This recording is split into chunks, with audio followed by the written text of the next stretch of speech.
இன்னைக்கு என்ன கிளாஸ் பார்க்க போறோம் அப்படின்னு பார்த்தீங்கன்னா, 8த் சயின்ஸ்ல இருக்கக்கூடிய 4த் டாபிக். அதாவது வெப்பம் அப்படின்னு சொல்லக்கூடிய டாபிக் பார்க்க போறோம். சரிங்களா? சரி வாங்க பார்ப்போம். இப்ப நம்ம சுற்றி இருக்கக்கூடிய மூலக்கூறுகள் அப்படின்றது அணுக்களாலயும் மூலக்கூறாலும் ஆனது. அதாவது நம்ம சுத்தி இருக்கக்கூடிய பொருட்கள் எல்லாமே அணுக்களாலும், மூலக்கூறுகளாலும் ஆனது. நெக்ஸ்ட் அதுக்கப்புறம் என்ன அப்படின்னு பார்த்தோம்னா, இந்த அணுக்கள், மூலக்கூறுகள்லாம் வந்து பார்த்தோம்னா, எப்பயுமே வந்து பார்த்தீங்கன்னா, ஒரு இயக்கத்துல வந்து இருக்கும். சரிங்களா? அதனால அது வந்து ஒரு வகையான ஆற்றல் வந்து பெற்றிருக்கு. இதான் என்ன சொல்லுவோம் அப்படின்னா, அந்த அந்த ஆற்றல தான் வெப்ப ஆற்றல் அப்படின்னு சொல்லுவாங்க. சரியா? வெப்ப ஆற்றல் அப்படின்றது ஒரு வெப்பமான பொருள்லேருந்து குளிர்ச்சியான பொருளுக்கு அப்படின்னா, ஒரு பொருளின் வெப்பமான பகுதியிலேருந்து குளிர்ச்சியான பகுதிக்கு பரவும். சரியா? ஒரு பொருளுக்கு வழங்கப்படும் வெப்ப ஆற்றல் அதில் உள்ள அணுக்கள் மற்றும் மூலக்கூறுகள்ல ஆற்றல் அதிகரிக்கும். ஒரு மூலக்கூறு இருக்குன்னு வச்சுக்குவோம். மூலக்கூறு அப்படின்றது பார்த்தீங்க அப்படின்னா, ஒரு இயக்கத்தில தான். எப்பயுமே வந்து பார்த்தீங்கன்னா, ஒரு அதிர்வு இருக்கக்கூடிய ஒரு அதிர்வு இருக்கக்கூடிய ஒரு இயக்கத்தில இருக்கும். சரிங்களா? இந்த அதிர்வுக்கூடிய இயக்கத்தில இருக்கும்போது, இது வந்து ஒரு ஆற்றல பெற்றிருக்கு அப்படின்னு சொல்றாங்க. அது என்ன ஆற்றல் அப்படின்னு பார்த்தீங்கன்னா, வெப்ப ஆற்றல். ரைட்டுங்களா? அது இல்லாம நம்ம வந்து ஒரு பொருள ஹீட் பண்ணோம் அப்படின்னாலும், அந்த இயக்கம் அப்படின்றது அதிகரிக்கும். அது மூலமா அதிர்வுற ஸ்டார்ட் ஆகும் அந்த பொருளு. அந்த பொருள் அதிர்வுற ஸ்டார்ட் ஆகுறதுனால வெப்ப ஆற்றல் அப்படின்றது அதிகரிக்கும். இது இல்லாம வெப்ப ஆற்றல் அப்படின்றது ஒரு பொருளோட ஒரு பகுதியிலேருந்து மற்றொரு பகுதிக்கு வந்து பரவக்கூடியதா இருக்கும். இந்த வெப்ப ஆற்றல் வந்து பொருள்களோட பல மாற்றங்கள வந்து ஏற்படுத்தும். ஸோ அந்த மாற்றங்கள தான் இந்த லெசன்ல வந்து நம்ம வந்து பார்க்க போறோம். சரிங்களா? இப்ப வெப்ப ஆற்றலோட விளைவுகள். அப்ப நம்ம ஒரு பொருள ஹீட் பண்றோம் அப்படின்னா, அந்த பொருள் வந்து என்ன மாரியான மாற்றங்கள் அப்படி நடக்குது அப்படின்னு பார்த்தோம்னா, ஒரு பொருளுக்கு வெப்ப ஆற்றல் அளிக்கும்போது, அந்த பொருள் வந்து பல மாற்றங்கள் வந்து நிகழுது. எக்ஸாம்பிள் பார்த்தோம் அப்படின்னா, 3 அடிப்படையான மாற்றங்கள் பார்க்க போறோம். 1 விரிவடையும், 2வது வெப்பநிலை உயரும், 3வது நிலை மாறும். சரிங்களா? ஃபர்ஸ்ட்டு வந்து விரிவடைதல் அப்படின்னா என்னன்னு பார்ப்போம். விரிவடைதல் அப்படின்னா, ஒரு பொருள ஹீட் பண்ணும்போது ஒரு பொருள் விரிவடைகிறது. இப்ப நார்மலா பந்த போட்டப்ப அப்படின்னு பார்த்தீங்கன்னா, நுழையாது. சரிங்களா? சூடாக்கப்பட்ட பந்து உள்ளே போகாது. இப்ப நார்மலா நீங்க ஒரு பந்த போட்டீங்கன்னா, அது வளையத்துக்குள்ள போயிடும். அந்த பொருள நீங்க அந்த பந்த ஹீட் பண்ணி போட்டீங்க அப்படின்னா, உள்ள நுழையாது. ஏன்னா, அந்த பொருளோட சுற்றளவு மாறி இருக்கும். பொருள் விரிவடைஞ்சிருக்கும். அதான் சொல்றாங்க. அப்ப ஒரு பொருள வந்து விரிவடையுது அப்படின்றத நம்ம தெரிஞ்சுக்கலாம். சில பொருட்கள் வெப்பப்படுத்தும்போது விரிவடைகின்றன அப்படின்னு தெரியலாம். இது இல்லாம திரவம், வாயுக்களும் விரிவடையும். ஆனா, வாயுக்கள்ல ரொம்ப அதிகமா இருக்கும். இது இம்பார்ட்டன்ட். வாயுக்கள்ல ரொம்ப அதிகமா இருக்கும் அப்படின்னு தெரிஞ்சுக்கணும். சரிங்களா? இப்ப மின்சாரத்த வந்து நம்ம நீண்ட தொலைவுக்கு எடுத்து செல்ல பயன்படுத்தக்கூடிய கம்பி வந்து பார்த்தீங்கன்னா, மின்வட கம்பி அப்படின்னு தெரியும். சரிங்களா? இது வந்து பகல் நேரத்தில விரிவடைந்து, இரவு நேரங்கள்ல சுருங்கும். காரணம் என்னன்னா, பகல் நேரத்தில வெயில் அடிக்கும். ஸோ, அதனால அது விரிவடையுது. இரவு நேரத்தில அந்த வெயில் போயிடும். ஸோ, அதனால அது சுருங்குகிறது. எனவே, அவை மிகவும் விரைப்பாக இணைக்கப்படுவது. ரொம்ப டைட்டா இப்ப வந்து இந்த கம்பத்துல, இந்த கம்பத்துல டைட்டா இணைச்சாங்கன்னா, வெப்பப்படுத்துறப்ப பிரச்சனை இல்ல. குளிர்வடையும்போது இது சுருங்கிரும். அப்ப அறுந்து விழுந்துரும்.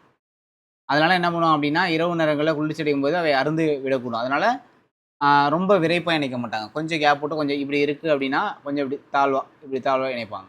இல்லா? ஸோ அதனால சொல்றாங்க. ஏன்னா வெப்பநிலையோட அது விரிவடைதல் பண்பு. ஸோ அதனால அது. சரிங்களா? அடுத்து வெப்பநிலை உயர்வு.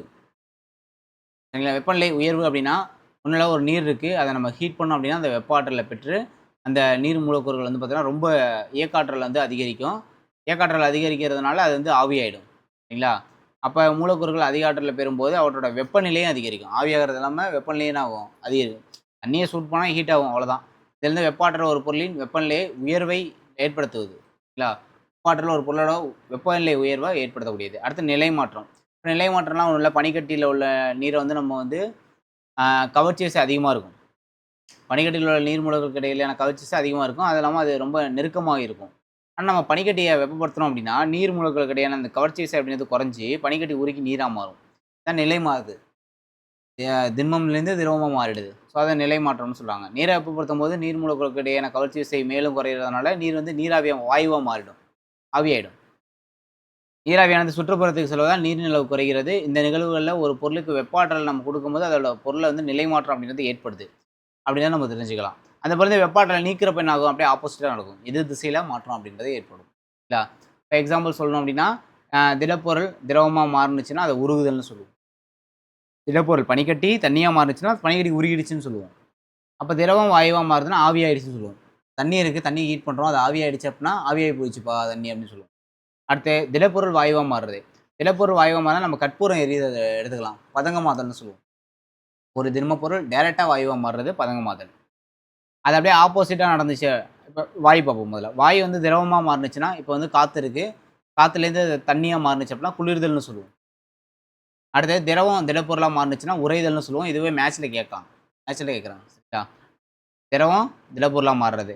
அது என்ன திரவம் திடப்பொருளாக மாறும்? நம்ம ஃப்ரீசரில் போட்டோம்னா, தண்ணி எடுத்து ஃப்ரீசரில் போட்டோம் அப்படின்னா என்ன ஆகும்? தண்ணி திரவம் திரும்ப ஐசைடியாக மாறிடும். அதான் உறைதல், உறைஞ்சிரும் வணிகடியாக. அடுத்து வாயு திடப்பொருளாக மாறும். இதுக்கு ஆப்போசிட், பதங்கமாதலுக்கு ஆப்போசிட் படிதல். சரியா? இயற்கையாகவே புவியின் மீது திண்மம், திரவம், வாயு ஆகிய 3 நிலைகளில் காணப்படுகிற ஒரே பருப்பொருள் நீர் தான். நீர் பார்த்தீங்க அப்படின்னா 3 நிலையிலுமே இருக்கும். ஒன்று திண்மமாகவும் இருக்கும், திரவமாகவும் இருக்கும், அப்புறம் வாயுவாகவும் இருக்கும். சரிங்களா? அடுத்து வெப்ப பரிமாற்றம். ஏன்னா ஒரு பொருளுக்கு நம்ம வெப்ப ஆற்றலை கொடுக்கும்போது அந்த பொருளோட ஒரு பகுதியிலேருந்து மற்றொரு பகுதிக்கு பரிமாற்றம் அடையுது. இப்போ ஒரு கம்பி இருக்குது. ஒரு கம்பி இந்த சைடு நம்ம ஹீட் பண்ணோம் அப்படின்னா இந்த சைடு ஹீட் பண்ணுறோம் கம்பியை. அப்போ இந்த சைடு ஹீட்டாக இருக்காதா? ஹீட் இருக்கும். இந்த சைடும் ஹீட் வரும். அதான் சொல்கிறாங்க. ஒரு பொருளிலிருந்து ஒரு பகுதியிலேருந்து மற்றொரு பகுதிக்கு பரிமாற்றம், அதாவது இந்த பகுதியிலேருந்து இந்த பகுதிக்கு பரிமாற்றம் அடைகிறதுல அந்த பொருளோட நிலையை பொறுத்து வெப்ப பரிமாற்றம் வந்து 3 விதங்கள் நடைபெறும். இது கம்பி. ஸோ அதனால் நம்ம இது வந்து திண்ம பொருள். சரிங்களா? அது மாதிரி ஒவ்வொரு பொருளோட பண்பை பொறுத்து மாறும். இப்போ வெப்ப கடத்தல், வெப்ப சலனம், வெப்ப கதிர்வீச்சு அப்படின்னு 3 பாயிண்ட் பார்க்கணும். வெப்ப கடத்தல் அப்படின்னா பார்ப்போம். வெப்ப கடத்தல் அப்படின்றது இப்போ கரண்டியை நம்ம ஹீட் பண்ணோம் அப்படின்னா ஒரு முனையில் ஹீட் பண்ணாலே போதும், அடுத்த முனைக்கு ஆட்டோமேட்டிக்காக ஹீட் ஆகிடும். சரிங்களா? அப்போ இதில் என்ன நடக்கும் அப்படின்னா, அதிக வெப்பநிலை பகுதியிலிருந்து குறைந்த வெப்பநிலை பகுதிக்கு அணுக்கள் அல்லது மூலக்கூறுகளின் இயக்கம், இதான் இந்த பாயிண்ட் இம்பார்ட்டன்ட். அணுக்கள் அல்லது மூலக்கூறுகளோட இயக்கம் இல்லாமல் வெப்ப ஆற்றல் பரவும் நிகழ்வு வெப்ப கடத்தல் நடத்தும். சரிங்களா? அணுக்கள் அல்லது மூலக்கூறுகளுக்கு இடையே மூலக்கூறோட இயக்கம் இல்லாமல் நடக்கும். இது எதில் நடக்கும் அப்படின்னா திடப்பொருளில் மட்டும் தான் நடக்கும். அதுவும் இம்பார்ட்டன்டான பாயிண்ட். வெப்ப கடத்தல் திடப்பொருளில் மட்டும் தான் நடக்கும். அது இல்லாமல் அந்த இயக்காற்றல் இல்லாமல் நடக்கும். சரிங்களா? அடுத்து உலோகங்கள் அனைத்தும் சிறந்த வெப்ப கடத்திகளாகும். வெப்பத்தை எளிதாக கடத்தாத பொருட்கள் வெப்பம் கடத்தா பொருட்கள் அல்லது காப்பான்கள்னு சொல்லுவாங்க. இதெல்லாம் காப்பான்கள்? மரம், சக்கை, பருத்தி, கம்பளி, கண்ணாடி, ரப்பர், இதெல்லாம் வெப்பம் கடத்தாத பொருட்கள். அப்போ வெப்ப கடத்தலோட பண்பு பயன் அன்றாட வாழ்வில் நம்ம வெப்ப கடத்தலை எப்படி யூஸ் பண்ணுறோம் அப்படின்னு பார்ப்போம்.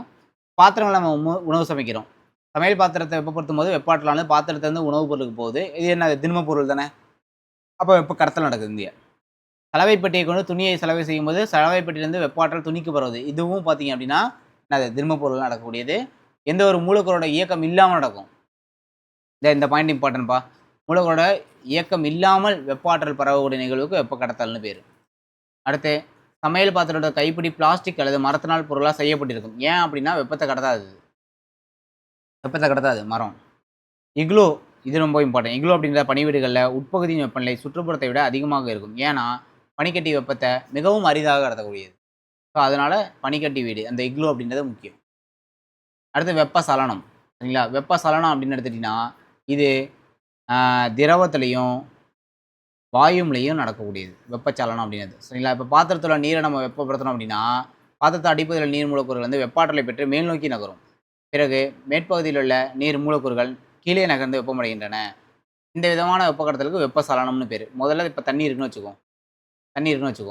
தண்ணியில் கீழேயும் வாட்டர் இருக்கும், மேலேயும் வாட்டர் இருக்கும். கீழே உள்ள வாட்டர் ஹீட் ஆகி மேலே போயிடும்.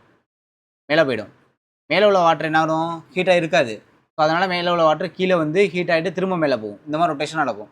இதை என்ன சொல்கிறாங்க அப்படின்னா வெப்ப சலனம் அப்படின்னு சொல்கிறாங்க. ரைட்டா? வளிமண்டலத்தில் வாயுக்களும் இந்த முறையை தான் வெப்பமடையும். அப்போ திரவமும் இந்த முறை தான், வாயுவும் இந்த முறை தான். சரிங்களா?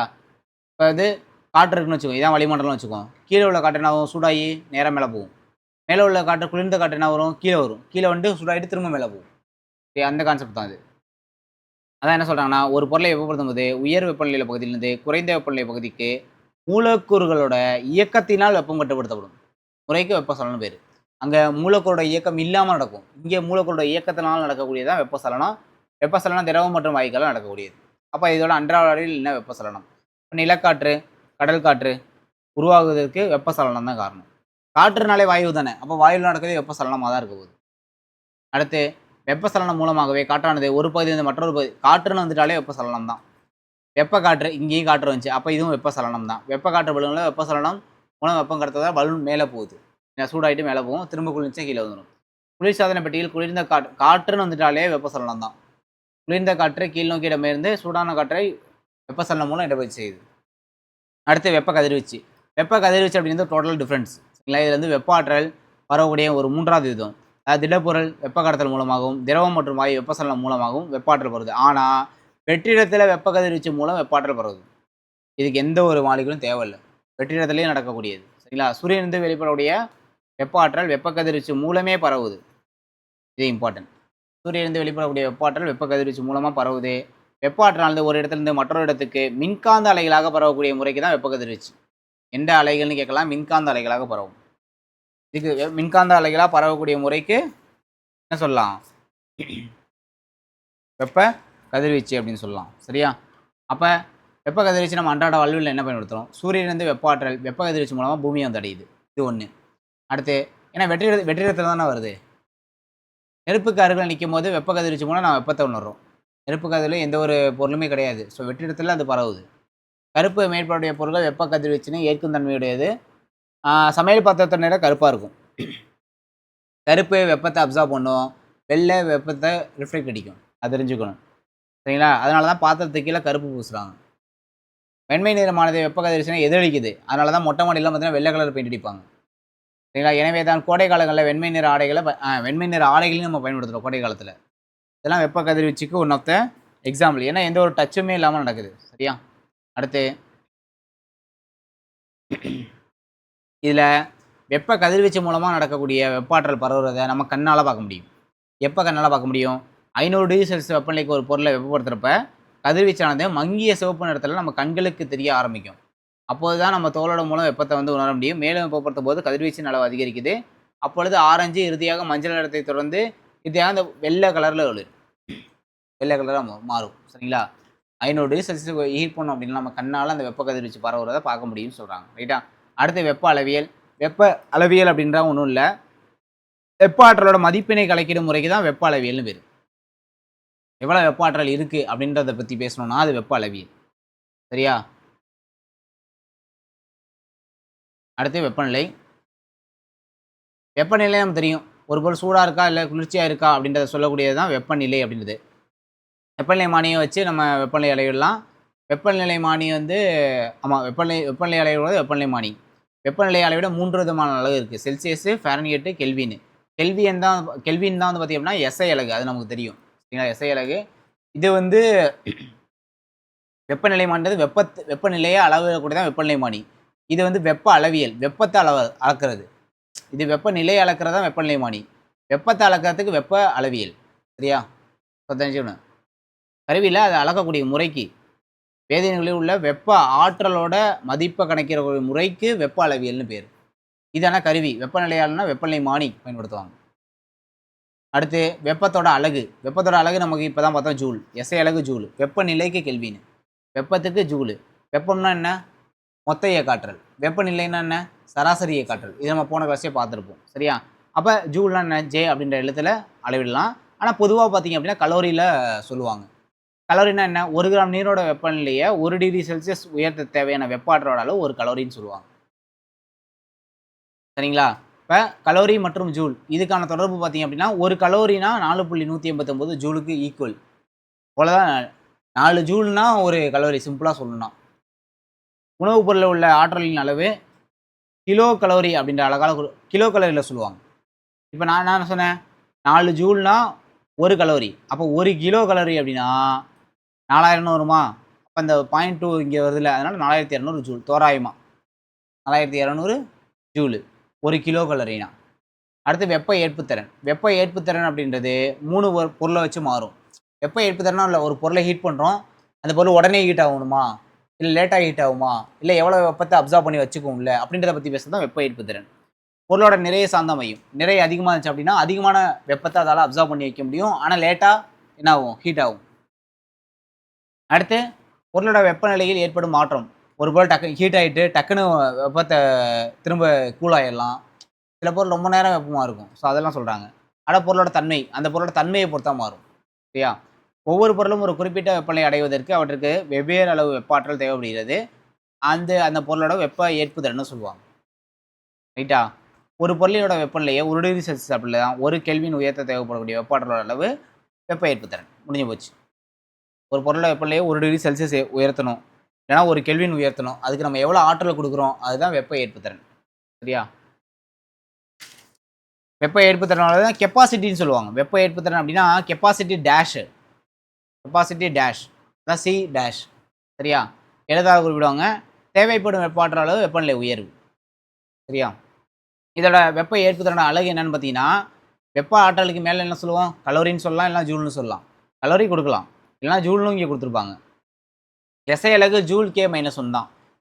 ஏன்னா கலோரி வந்து எஸ்ஐ அலகு கிடையாது. அதனால் அதை எடுக்கக்கூடாது. வெப்பநிலை உயர்வுனா டிகிரி செல்சியஸ் சொல்லுவோம் நம்ம உயர்றத.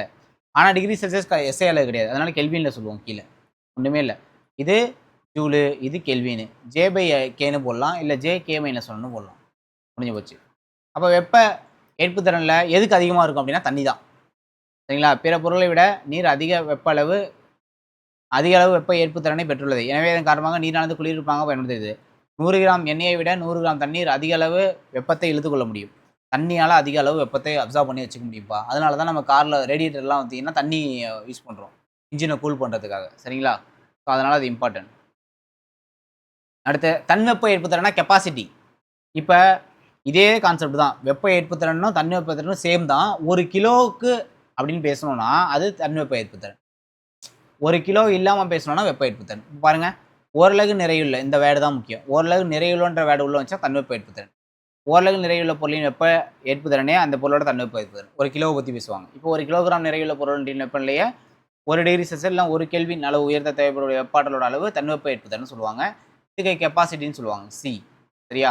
இப்போ தேவைப்படும் வெப்பாற்றல் அளவு இதில் வந்து கேஜி மட்டும் உள்ள வரும். கீழே நிறை மட்டும் உள்ள வரும். கான்செப்ட் சேம் தான். வெப்பாற்றல் அளவுனா ஜூலு மேலே, கீழே இங்கே நிறை இருக்கிறனால கிலோகிராமு, இங்கே இன்ட்டு வெப்பநிலை உயர்னா கெல்வின்ல சொல்லுவோம். அவ்வளோதான் போட்டிருக்காங்க. KG-1 K-1 எஸ்ஐ அலகு.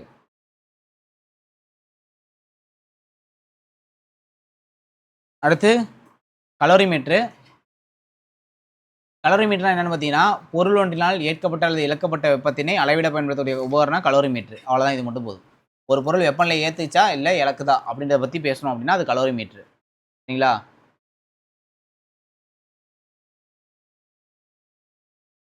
அப்போ இது யார் கண்டுபிடிச்சா? ஆண்டன் லவாய்சியர் மற்றும் பியரே சைமன் ஆகியோரால் வெப்ப மாற்றங்களால் ஏற்படும் வெப்ப ஆற்றலோட அளவிட பனிக்கட்டி கலோரிமீட்டர் பயன்படுத்தப்பட்டது. சரியா? இது இம்பார்ட்டன்ட். பனிக்கட்டி கலோரிமீட்டரை பயன்படுத்தினது யார் அப்படின்னா 2 பேர். லவாய்சியரும் இன்னும் வந்து பியரே சைமன் லாப்லாய். அடுத்து வெப்ப கட்டுப்படுத்தி. வெப்ப கட்டுப்படுத்தினா ஒன்றும் இல்லை, நம்ம வீட்டில் பயன்படுத்துகிற ஏசி, அதோட வெப்ப கட்டுப்படுத்தி சொல்லலாம். அதாவது ஒரு பொருளின் அல்லது இடத்தின் வெப்பநிலையை மாறாமல் வைப்பதற்கு பயன்படுத்தக்கூடிய சாதனம் வெப்ப கட்டுப்படுத்தி. எல்லாம் தெர்மோஸ்டாட்னு சொல்லுவாங்க. தெர்மோஸ்டாட்னா கிரேக்க வார்த்தை. தெர்மோனா வெப்பம்னு பேர், ஸ்டாட்னா அதே நிலையில், வெப்பத்தை அதே நிலையில் வச்சுக்கிறது, அதான் சொல்கிறாங்க. ரைட்டா? அதான் வெப்பமூட்டு சாதனம். ஏசி, ஏர் கண்டிஷனர் நம்ம பயன்படுத்துகிறோம்ல, அதான் சொல்கிறாங்க. ஒரு பகுதியோட இதை வந்து வெப்பத்தை அப்படியே கண்ட்ரோல் பண்ணும், இல்லை இன்க்ரீஸ் பண்ணும், இல்லை கம்மி பண்ணிக்கலாம், எது வேணால் பண்ணிக்கலாம். அடுத்து வெப்ப குடுவை. வெப்ப குடுவைனா ஃப்ளாஸ்க்கு, வெற்றிட குடுவை. ஃப்ளாஸ்க்கு பயன்படுத்துகிற டீக்கு, டீ வாங்குறதுக்கு ஃப்ளாஸ்க் யூஸ் பண்ணுவோம், அதான் சொல்கிறாங்க வெப்ப குடுவை. வெற்றிட குடுவைன்னு சொல்லலாம். அதாவது அதனுள்ள உள்ள பொருளின் வெப்பநிலையை சுற்றுப்புறத்தின் வெப்பநிலையோட கலக்காமல் அதே அளவில் வச்சுக்கும்.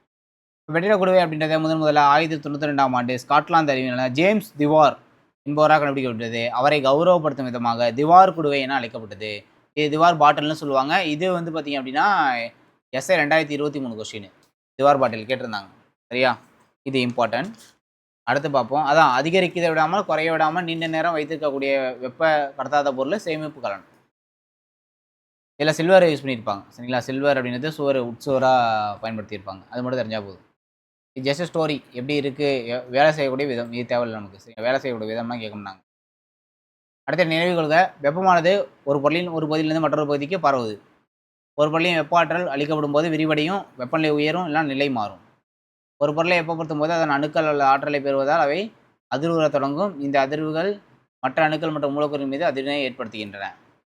இந்த இதெல்லாம் பார்த்துருந்தோம். இது எல்லாமே என்னென்னு பார்த்துருந்தோம். வெப்பாற்றல் பரிமாற்றம் அடையும் 3 வெப்ப கடத்துறது, வெப்ப சலனம், வெப்ப கதிர்வீச்சு உள்ளே பார்த்துருந்தோம். நம்ம பார்த்தது தான் கொடுத்துருப்பாங்க. இது எல்லாமே நம்ம பார்த்தது தான். வெப்ப சலனம்னா என்ன? வெப்ப கடத்தல் இதில் நடக்கும், திடப்பொருளாக நடக்கும். வெப்ப சலனம் திரவம் வாயுக்கள்லாம் நடக்கும். இது வெற்றிடத்தில் நடக்கும்.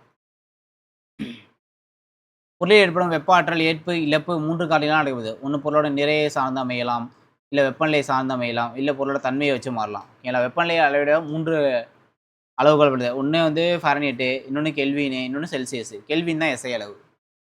ஒரு பொருளினால் ஏற்கப்பட்ட அல்லது இழக்கப்பட்ட வெப்பத்தினை அளவிட கலோரிமீட்ரு. பனிக்கட்டி கலோரிமீட்டர் லவாய்சியரும் சைமன் பியரையும் கண்டுபிடிச்சிருப்பாங்க. அடுத்து வெப்ப அளவியல் என்ன? வெப்பத்தை அளவிடக்கூடியது வெப்ப அளவியல். வெப்ப ஆற்றலோட மதிப்பாக கிடைக்கக்கூடியது வெப்ப அளவியல். வெப்பநிலை மானின்றது வேற, வெப்பநிலையை அளவிடக்கூடியது. வேணா வெப்பமும் வெப்பநிலையும் வேற வேற, அது தெரிஞ்சுக்கணும். கலோரிமீட்டர் அப்படின்றது ஒரு பொருளால் ஏற்கப்பட்ட அல்லது இழக்கப்பட்ட வெப்பத்தை அளவிடக்கூடியது. வெப்ப கடத்தல் என்ன? திடப்பொருளில் வெப்ப ஆற்றல் பெறக்கூடிய நிகழ்வு. வெப்ப ஏற்பு திறனா என்ன? ஒரு பொருளோட வெப்பநிலையை 1 டிகிரி செல்சியஸ் அல்லது 1 கெல்வின் உயர்த்த தேவைப்படக்கூடிய வெப்பாற்றல் அளவு. அதே 1 கிலோன்னு பேசுனாங்கன்னா தன்வெப்ப ஏற்புத்திறன். 1 கிலோ பொருளை 1 டிகிரி செல்சியஸ் உயர்த்த தேவைப்படக்கூடிய வெப்பநிலை ஒரு தன்வெப்ப ஏற்புத்திறன். அவ்வளோதான். கொடுத்துருப்பாங்க. சரியா, தன்வெப்ப ஏற்புத்திறன் என்னென்னு கொடுத்துருப்பாங்க. வெப்ப சலனம் பார்த்தாச்சு, கதிர்வீச்சு பார்த்தாச்சு. வெப்பநிலைனா என்னன்னு தெரியும். சூடாக இருக்கா குளிர்ச்சியாக இருக்கான்னு பார்த்தோம் அப்படின்னா வெப்பநிலை. வெப்ப குடுவைனா என்ன? திவார் குடுவை இப்போ தான் பார்த்தோம், ஃப்ளாஸ்க்கு. சரியா, வெப்ப கட்டுப்படுத்தினா ஏசி, ஏர் கண்டிஷனர். அடுத்து புக் பேக்கு. வெப்பம் அப்படின்றது என்னது? ஒரு வகையான வெப்ப ஆற்றல். ஒரு பொருளுக்கு வெப்ப ஆற்றல் அளிக்கப்படுவதனால் எல்லாமே நடக்கும். விரிவடையும், வெப்பநிலை உயரும், நிலை மாற்றம். இது அதிக அளவு வெப்ப ஆற்றலை உட்கவருகிறது. அதிக அளவு வெப்ப ஆற்றலை உட்கவரக்கூடியது என்னது? தண்ணி தான். அப்போ திரவ பொருள் தான். சரிங்களா. அடுத்து திட திரவ வாயுக்களுக்கு சம அளவு வெப்ப ஆற்றல் அளிக்கும் போது அது எந்த அளவுக்கு விரிவடையும்? வாயு பொருள் தான் அதிகமாக விரிவடையும். இப்போ தான் பார்த்தோம், வாயு வந்து அதிகமாக விரிவடையும். திரவ நிலையிலிருந்து திடநிலைக்கு மாறக்கூடியதுக்கு பேர் உறைதல்னு சொல்லுவோம். சரியா. அடுத்து வெப்ப கடத்தல் முறையில் வெப்ப ஆற்றல் பரிமாற்றம் திடப்பொருளில் நடைபெறும். கலோரிமீட்டர் என்ற சாதனம் ஏற்கப்பட்ட வெப்பத்தை அளவிடக்கூடியது. ஏற்கப்பட்ட அல்லது இழக்கப்பட்ட வெப்பம். இது என்ன சொல்லலாம்? 1 கிராம் நிறையுள்ள நீரின் வெப்பநிலை 1 டிகிரி செல்சியஸ் கலோரி. 1 கிராம் பற்றி பேசினா கலோரி. இங்கே என்ன வரும்? வெப்பநிலையா? வெப்பநிலை மாறாமல் வச்சுருக்கக்கூடியது வெப்ப கட்டுப்படுத்தி. வாயுந்த திரவநிலைக்கு மாறக்கூடிய ஒரு பொருள் அப்படின்னா என்ன சொல்லலாம்? குளிர்தல்னு சொல்லலாமா? குளிர்தல் தானே கொடுத்துருந்தாங்க அங்கே. ஒரு அமைப்புக்கு வெப்ப ஆற்றலை அளிக்கும் போது அதன் வெப்பநிலை என்ன ஆகும்? உயரும். ஒரு கலின திரவத்தின் வெப்பநிலையை உயர்த்தும் போது அணுக்களுக்கு இடையேயான தொலைவு என்ன ஆகும்? கொடுத்தோம் அப்படின்னாலே, வெப்பம் கொடுத்தோம் அப்படின்னா தொலைவு அதிகரிக்கும். சரியா. அடுத்து வெப்ப கடத்தல் எதில் நடக்கும்? திண்ம பொருள் நடக்குமா? திடப்பொருள். வெப்ப சலனம் திரவ பொருளாக நடக்கக்கூடியது. வெப்ப கதிர்வீச்சு என்ன சொல்லலாம்? வெப்ப கதிர்வீச்சு இங்கே தப்பாக கொடுத்துருக்காங்க. சரி, ஓகே. அடுத்து பார்ப்போம். பதங்கமாதல் அப்படின்றது திண்மம் ஆவியாகிறது பதங்கமாதல். குளிர்வித்தல் அப்படின்றது வாயு திரவமாகுது. இங்கே கதிர்வீச்சு இங்கே தப்பாக கொடுத்துருக்காங்க, தப்பு தான். வாயுவில் நடக்காது. சரிங்களா.